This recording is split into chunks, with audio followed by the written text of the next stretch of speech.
और मुख्यमंत्री ने आज हमर तिरंगा अभियान पर आधारित फिल्म का किया लोकार्पण।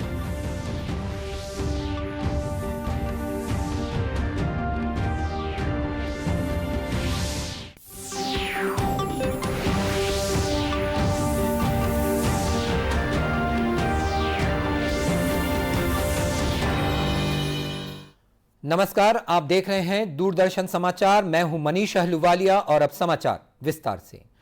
प्रधानमंत्री नरेंद्र मोदी ने कहा है कि खेलों में भारत न केवल ऐतिहासिक रूप से उल्लेखनीय प्रदर्शन कर रहा है, बल्कि उन क्षेत्रों में भी शानदार प्रदर्शन कर रहा है जिनमें पहले उसकी कोई पहचान नहीं थी। हाल में बर्मिंघम में आयोजित राष्ट्रमंडल खेलों में भाग लेने वाले भारतीय दल को अपने आधिकारिक आवास पर संबोधित करते हुए श्री मोदी ने कहा कि भारतीय नागरिक पूरी रात जगकर अपने खिलाड़ियों की जीत के लिए अपना समर्थन व्यक्त करते रहे और प्रार्थना करते रहे। उन्होंने कहा कि खेलों में इस बढ़ती रुचि का श्रेय खिलाड़ियों के शानदार प्रदर्शन को दिया जा सकता है। श्री मोदी ने कहा कि उन्हें हमेशा राष्ट्रमंडल खेलों में भाग लेने वाले खिलाड़ियों की क्षमता पर पूरा भरोसा था और देश आज उनकी सफलता का जश्न मना रहा है। आप सभी की मेहनत से एक प्रेरणादायक उपलब्धि के साथ आजादी के अमृत काल में प्रवेश कर रहा है। साथियों, बीते कुछ हफ्तों में देश ने खेल के मैदान में दो बड़ी उपलब्धियां हासिल की हैं।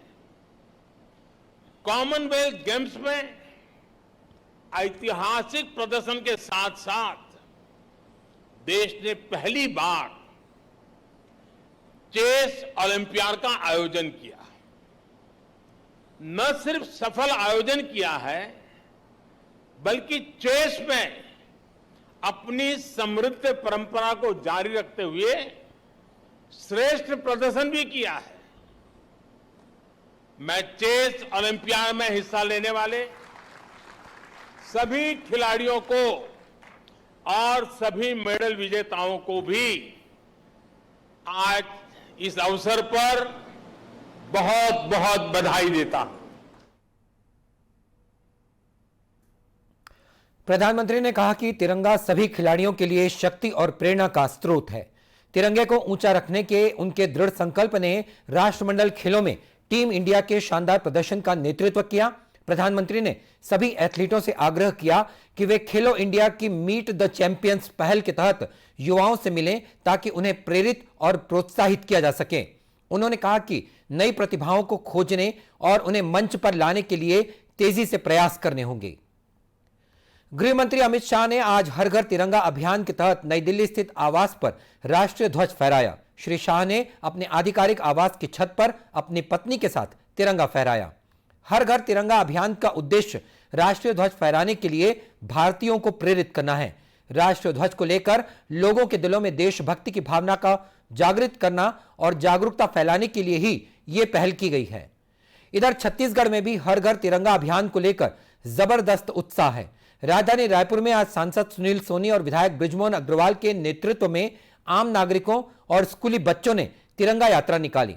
यह रैली तेलीबांधा मरीन ड्राइव से होते हुए नगर घड़ी चौक पर समाप्त हुई। इस मौके पर सांसद सुनील सोनी ने कहा कि राज्य के लोगों में उत्साह का माहौल है और सभी में देश प्रेम का जुनून दिखाई दे रहा है। पूरे देश को आह्वान किया है कि आजादी के 75 साल और हम सब जो है वो अपने घर के अंदर में इस अमृत काल में एक तिरंगा झंडा फहराए और हिंदुस्तान की जनता ने ठाना है हर घर तिरंगा लहराना है। और आज छत्तीसगढ़ की जनता ने ठाना है हर घर तिरंगा लहराना है। आज ये तिरंगा यात्रा निकल रही है और आज पूरे देश के अंदर में उत्साह और जुनून है और राष्ट्रीय भाव के साथ में सब जुड़े हैं। प्रधानमंत्री मोदी जी के नए भारत, आत्मनिर्भर भारत, स्वदेशी भारत में ये नवयुवक सब सहयोगी बनेंगे। सभी को 15 अगस्त की इस अमृत काल की बहुत बहुत बधाई, बहुत बहुत शुभकामनाएं। और अपनी इस तिरंगा यात्रा को लेकर छात्र छात्राओं में भी जबरदस्त उत्साह देखने को मिला। देश आजादी की 75वीं वर्षगांठ मना रहा है। इस अवसर पर आजादी के अमृत महोत्सव के तहत आज से हर घर तिरंगा अभियान की शुरुआत हो गई है। इस अभियान का स्वागत करते हुए आम लोगों ने अपने घरों पर आज से तिरंगा झंडा लगाना शुरू कर दिया। चौक चौराहों को भी इस अभियान के तहत तिरंगे से आकर्षक ढंग से सजाया गया है। आम लोगों ने इस अभियान का स्वागत करते हुए कहा कि आजाद भारत में रहने का श्रेय उन स्वतंत्रता सेनानियों को जाता है जिनकी बदौलत हमें आजादी मिली है। उन्होंने अन्य लोगों से भी तिरंगा लगाने की अपील की है। बदौलत आज हम लोग स्वतंत्र हैं और आज 75वां वर्ष हम लोग मना रहे हैं आज़ादी के इस शुभ अवसर पर। हर घर में हम लोग चाह रहे हैं कि हर घर में झंडा फहराया जाए और मैं भी इस उल्लासपूर्वक अपने साथियों के साथ अपने घर में झंडा फहरा रहा हूं इस आज़ादी के 75वां वर्षगांठ पर। और मैं जनता से अपील करूंगा कि अनुशासन में रहते हुए देश की सेवा करें और देश के लिए प्राण न्यौछावर करें। आज़ादी का 75वीं वर्षगांठ पर जो हर घर तिरंगा अमृत महोत्सव मनाया जा रहा है, इस अभियान के तहत हमने भी अपने घर में झंडा फहराकर इस अभियान में शामिल हुए हैं और हम अपने देशवासियों से चाहते हैं कि इस दिन हर घर तिरंगा फहराकर इस अभियान को सफल बनाएं। इसी कार्यक्रम के तहत भिलाई में आज एसएसबी ने तिरंगा यात्रा का आयोजन किया। रैली में सामाजिक संगठन, कॉलेज और स्कूल के छात्र, खिलाड़ी सहित कई लोग शामिल हुए। इस मौके पर एसएसबी के कमांडेंट अशोक सिंह ने दूरदर्शन समाचार से बातचीत में बताया कि इस रैली के माध्यम से छात्रों को तिरंगे की आन बान और शान की जानकारी दी गई। हम जो तमाम स्कूल और जो भी संस्था है उसको हमने इकट्ठा किया है और इकट्ठा करके उनको हमने बताया कि भाई भारत में जो हमारा झंडा तिरंगा क्या महत्व को रखता है देश के लिए। इसी वजह से इन सभी को हमने झंडा भी बांटे हैं और साथ साथ में उनको झंडा किस तरह से फहराना है, इसको रख रखाव कैसा करना है, इसके बारे में चर्चा की गई, उसको बताया गया है। भिलाई में आयोजित इस रैली में शामिल छत्तीसगढ़ के अंतर्राष्ट्रीय क्रिकेट खिलाड़ी राजेश चौहान ने कहा कि उन्हें इस आजादी के अमृत महोत्सव के अवसर पर आयोजित हर घर तिरंगा अभियान में शामिल होकर गर्व महसूस हो रहा है। जब आज देश आज़ाद था, फिर मैं हिंदुस्तान के लिए खेला, क्रिकेट खेला मैंने करीब 10 साल, वो एक बड़ा गर्व फील होता था। आज हम इस 75 साल मना रहे हैं जो आज़ादी का अमृत महोत्सव के नाम से, इस पर आज उसका भी एक भागीदार हूँ। आज हम लोग स्कूल के बच्चों और सबके साथ यहाँ पर हैं, तो एक कहीं ना कहीं एक मन में जब भी 200 साल की गुलामी का वर्ड सुनते थे तो बड़ा अजीब सा लगता था कि यार गुलामी। तो आज एक ये हो रहा है कि चलो हम लोग ने कम से कम ये तो मना रहे तो रहे हैं कि भाई हमने गुलामी से हम आज़ाद हुए और इस 200 साल के जो शब्द है उसको हम कहीं ना कहीं थोड़ा बहुत फीका करने की कोशिश कर रहे हैं। उधर बिलासपुर में भी केंद्रीय सुरक्षा पुलिस बल के जवानों ने मोटरसाइकिल रैली निकाली। डीआईजी एलएन मिश्रा के नेतृत्व में अधिकारी और जवानों ने इस रैली में हिस्सा लिया। रैली में सभी जवान बाइक में सवार होकर हाथों में झंडा लिए लोगों को अपने अपने घरों में तिरंगा फहराने के लिए प्रोत्साहित कर रहे थे। गौरतलब है कि प्रधानमंत्री नरेंद्र मोदी ने लोगों से आज से 15 अगस्त तक हर घर तिरंगा फहराने का आह्वान किया है। भारतीय जनता पार्टी के नवनियुक्त प्रदेश अध्यक्ष अरुण साव के राजधानी रायपुर पहुंचने पर कार्यकर्ताओं ने उनका जोरदार स्वागत किया। इस अवसर पर नेता प्रतिपक्ष धर्मलाल कौशिक, सांसद सुनील सोनी, विधायक बृजमोहन अग्रवाल सहित भाजपा संगठन के प्रदेश पदाधिकारी और कार्यकर्ता मौजूद थे। अध्यक्ष बनने के बाद पहली बार छत्तीसगढ़ आगमन पर अरुण साव का विवेकानंद विमानतल पर बाजे गाजे और फूल मालाओं के साथ स्वागत किया गया। इस मौके पर मीडिया से बातचीत में अरुण साव ने कहा कि पार्टी ने मुझ पर विश्वास जताया है और एक बड़ी जिम्मेदारी सौंपी है जिस पर मैं खरा उतरने की कोशिश करूंगा। एक छोटे से कार्यकर्ता को इतनी बड़ी जवाबदारी दी है, वो कार्यकर्ता जो बूथ का कार्यकर्ता जिसने पर्ची बांटी, चीट बांटी, झंडा लगाया, बैनर लगाया, दीवार लेखन किया, आज ऐसे कार्यकर्ता के ऊपर पार्टी ने जवाबदारी दी है। केंद्रीय नेतृत्व ने जो मुझ पर भरोसा किया है, परिश्रम की पराकाष्ठा करेंगे और कार्यकर्ताओं के दम पर कार्यकर्ताओं को साथ लेकर 2023 में कमल खिलाने का काम करेंगे।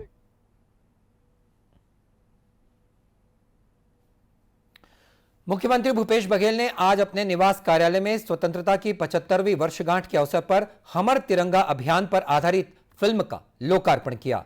जनसंपर्क विभाग द्वारा इस अभियान पर हिंदी और छत्तीसगढ़ी भाषा में 2 अलग अलग फिल्में तैयार कराई गई हैं। इस फिल्म में गाया गया गीत छत्तीसगढ़ के गीतकार मीर अली द्वारा लिखा गया है। चक्र बिराजे नील गगन अभिमान, बलिदानी के सुरता मन मा गीत भजन संग गावे।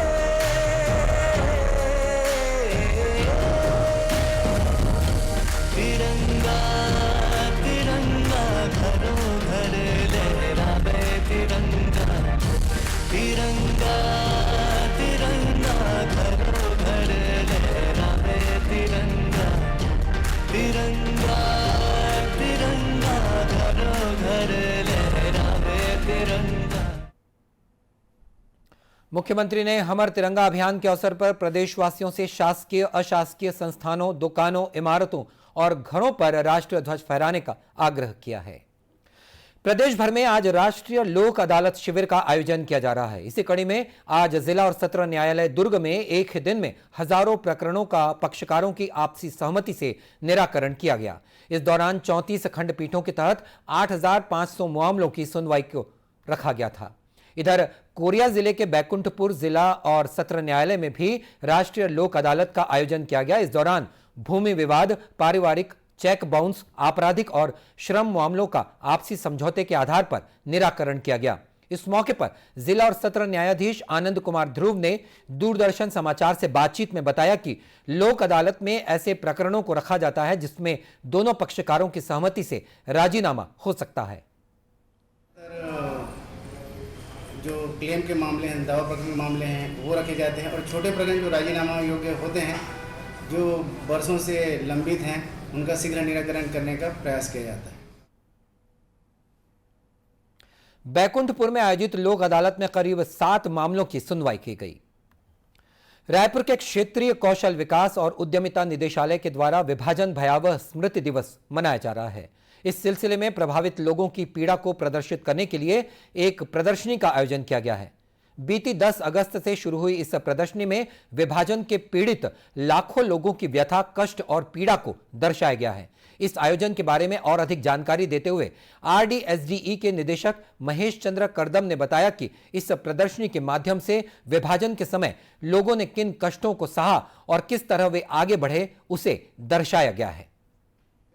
और अदरवाइज जो उस देश, हम देश के वासिंदे थे, उस पीड़ा को आज हम लोग महसूस करें और ये जाने कि भाई कितने लोगों ने कितनी तरह से कुर्बानी दी है जब जाके ये देश आगे बढ़ा है। इसके दृष्टिगत ये प्रदर्शनी है और ये प्रदर्शनी अपने आप में इसी थीम पे सब कुछ दिखाती है। उल्लेखनीय है कि प्रधानमंत्री नरेंद्र मोदी ने 15 अगस्त सन 2021 को लाल किले से दिए गए अपने भाषण में 14 अगस्त को विभाजन भयावह स्मरण दिवस के रूप में मनाने की घोषणा की थी। बस्तर वासियों के लिए आज का दिन काफी अहम है। आज उन्हें पहली पैसेंजर ट्रेन की सौगात मिली है। अंतागढ़ में पहली बार यात्री रेलगाड़ी पहुंचने से लोगों में उत्साह का माहौल है। आजादी के अमृत महोत्सव में उत्तर बस्तर के प्रमुख व्यावसायिक केंद्र अंतागढ़ में पहली बार यात्री ट्रेन पहुंची, जिसे सांसद मोहन मंडावी और विधायक अनूप नाग ने हरी झंडी दिखाकर रवाना किया। इस अवसर पर सांसद मोहन मंडावी ने मीडिया से बातचीत में कहा कि यात्री ट्रेन के शुरू होने से इस क्षेत्र का चहुतरफा विकास होगा।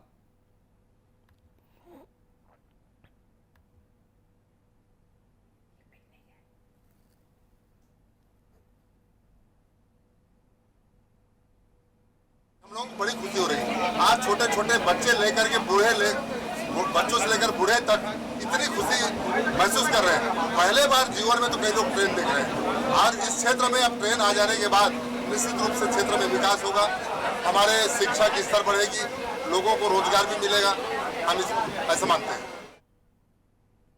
गौरतलब है कि भानु प्रतापपुर से केवटी तक चलने वाली इस डेमू स्पेशल ट्रेन का विस्तार अब अंतागढ़ तक किया गया है। यात्री पैसेंजर को अंतागढ़ तक आने में 4 चरण लगे। पहले चरण में दल्ली राजहरा से गुदुम, दूसरे चरण में गुदुम से भानु प्रतापपुर, तीसरे चरण में भानु प्रतापपुर से केवटी और चौथे चरण में केवटी से अंतागढ़ तक ट्रेन का विस्तार किया गया। इस ट्रेन के शुरू हो जाने से कम खर्च में यात्री रायपुर से अंतागढ़ की यात्रा कर सकेंगे। और इस बुलेटिन में इतना ही। इसी के साथ ये समाचार बुलेटिन समाप्त हुआ। नमस्कार।